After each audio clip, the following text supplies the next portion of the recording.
Hi guys, so today I wanted to make a video about uh, wargaming the Battle of Sisak in 1593. I'm going to try and not focus on all the historical details, but more talk about why this battle I think is a good scenario if you want to get into um, wargaming Ottoman and Habsburg conflicts in the 16th century. So this battle was fought between two kind of provincial armies um, in Croatia, in the city of Sisak, which I have a map here. Hopefully you can see it, but put my put the marker. So this black block is where Sisak is. There's Zagreb to the north, and then there's Bosnia to the south. The Ottoman army was led by the governor of Bosnia, who was called Deli Hassan Pasha. From 1591 to 93, he was kind of operating of his own accord. He was trying to capture a lot of these frontier fortifications, and this was against the wishes of uh, the authorities in Istanbul and his own kind of more physically nearer commander, the governor of Buda, who was the most important Ottoman, both Ottoman governors on the frontier are both kind of civil governors and military commanders at the same time. So this same kind of violating his commanding officer, basically. And there are letters that exist back and forth uh, between, for example, the governor of Buda and the governor and the Austrian Archduke Ernest at this period, where they talk about that. This this isn't really sanctioned. This is not sanctioned by us, and we're trying to avoid war. Unfortunately, that fails because this battle causes interruption of a very long and destructive war, the 15 Years' War, also called the Long Turkish War, which had pretty severe consequences for the Ottoman Empire in terms of its cost. They had also been fighting at that time. They had fought until 1589, a pretty long and costly conflict in Persia. Uh, but anyway, that's just kind of the set the stage. So in 1593, Deli Hassan Pasha goes to Sisak and to try and besiege the fort there. Here we have one of the period map. So there's the Sisak fortress. Here's the Ottoman army, as you can see. Now, interestingly, for both sides, so the fortress was relieved by a Christian army. Here they are down here at the bottom. You can see the different banners.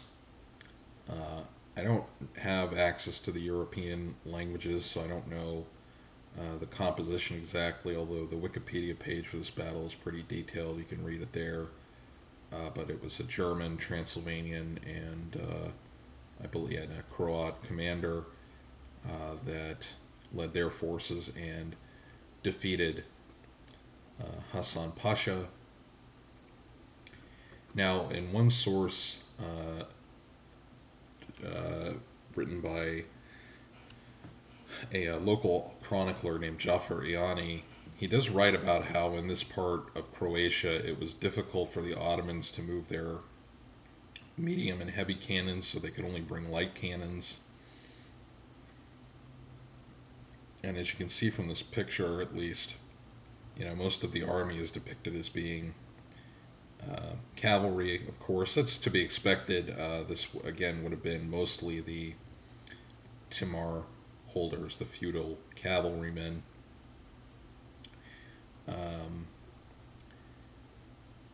So that was one factor kind of in the battle with the terrain. The other factor for both sides, and this is why I think it could make for an interesting wargaming scenario, is you could definitely do a lot of random reserves. So the fort, you can have a built up area with the fort, and then the if the relief army comes, you can make that a random roll, because yeah, the relief army arrived, but maybe in your game it requires maybe not enough of them come, or they don't come on time. Obviously, these things happened in throughout military history. This battle could have gone that way if the relief army didn't show up, or didn't show up at the right time. Um, the same thing kind of happened for the Ottomans. Now, in the Ottoman case, Hassan Pasha was not popular at court. And here's another view of the battle. Hassan Pasha was not popular at court, or I shouldn't say court. And there was factions in the area that were against him. The governor of Buda at the time, and I believe one of the other Ottoman governors, could have sent additional reinforcements to the battle, but they didn't, and Hassan Pasha was killed. This map kind of shows it, but they had to retreat across the river, and it said, at least by one of the Ottoman chroniclers, I think, that Hassan Pasha basically drowned in the river while escaping. So that's another way you could wargame this, and as you can see, there are pretty good maps of this, so you can set up, the table well.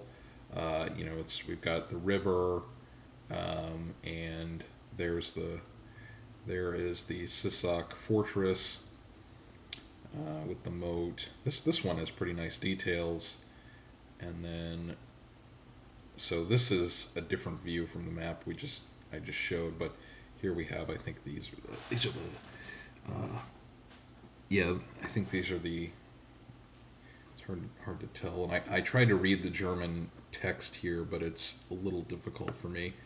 But this has the kind of the map legend, but here we have the Habsburg coalition army pressing in and pushing the Ottomans back, and we do get a good idea kind of the force composition, or at least the way that they were depicted. But like I said, in my educated opinion, this is probably pretty accurate as to the composition of Ottoman forces, because Hassan Pasha was a provincial commander, and at this time probably would have mostly been commanding Timurid cavalrymen, and maybe some infantry, because we do in the way on this depiction, we do have some Ottoman infantry back here, not many, but mostly cavalry, it seems, on both sides. Why is another reason why this is a good scenario? Like I said, it's not very large. We had, according to, it's hard to ascribe numbers. I could probably find out if I did enough digging what the exact kind of numbers were, but I think the estimation is something like 12 to 16,000 Ottomans. That's according to Wikipedia. I'd probably say it's actually lower, but hard to say. I'd have to look through more of the sources. And then, it was a smaller Habsburg army of 4 to 5,000. So if you wanted to set this game up, I think how I would do it is set the Ottomans up in kind of a siege camp with the river, or or maybe you could just make that kind of your table boundary. But set the Ottomans up in a kind of siege situation, and then the garrison has to wait so many turns. Now, what I would do if I was gaming this is, definitely make the garrison be able to put up a fight for a few turns. It is a fortress. It was designed to withstand this kind of thing, so it's not going to be completely hopeless. Um, and then you would want to, for both armies, you'd want to also have enough units in reserve to come on as potential relief armies. Now, for the Ottomans, if you wanted to be strictly historical, you could say that the Ottomans don't get any reserves. But what I would do is probably at least have the chance of reserves be quite low for the Ottomans, but not impossible. Just to do an interesting kind of what if, what could they do? For the Habsburg side, I would have some guaranteed reserves to fit the scenario. However, maybe make it so, only maybe have some kind of accounting for, depending on what rules you're playing, for maybe the reserves show up late, or you roll for each component of the reserve army. Maybe they don't all make it in time because this battle could have gone. There could have been a number of ways this battle could have gone, depending on if they didn't get there in time. Maybe that if they got there by the time the garrison was mostly wiped out, that could have created other problems. So that's one possibility. You could do that. Um,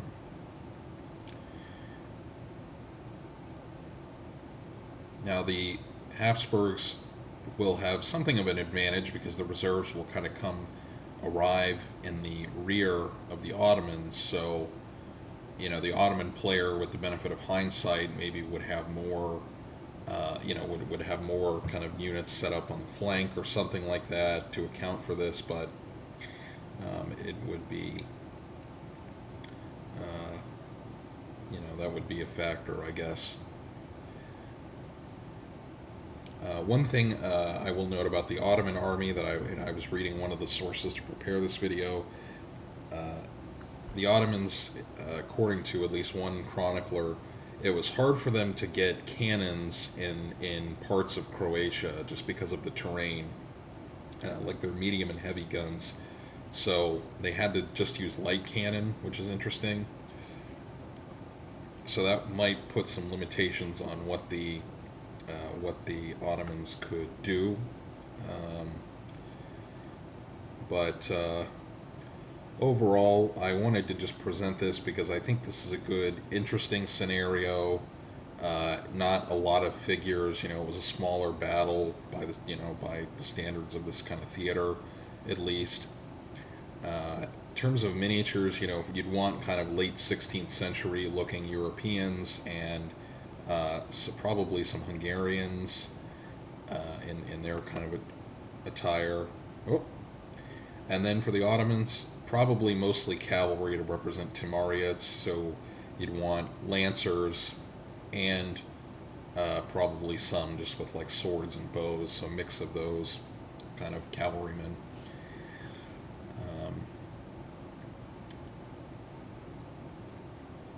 So I think that's all I've got now. I'll probably do a follow-up video because this one's kind of basic, but I wanted to focus more on the kind of how to set this up as a game rather than getting into all, every single historical detail.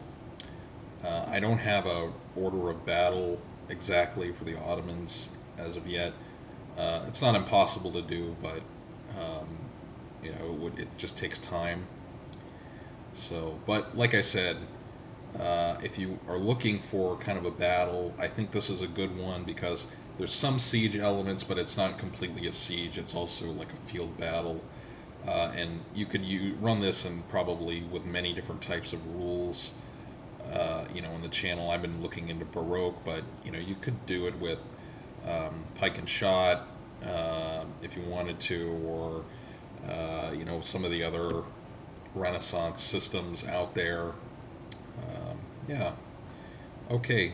Thanks for watching. And like I said, this one's kind of basic. I didn't fully maybe do as much research as I'd like to, but I'll probably do a follow-up. So thanks for watching anyway, and I'll talk to you guys in the next video.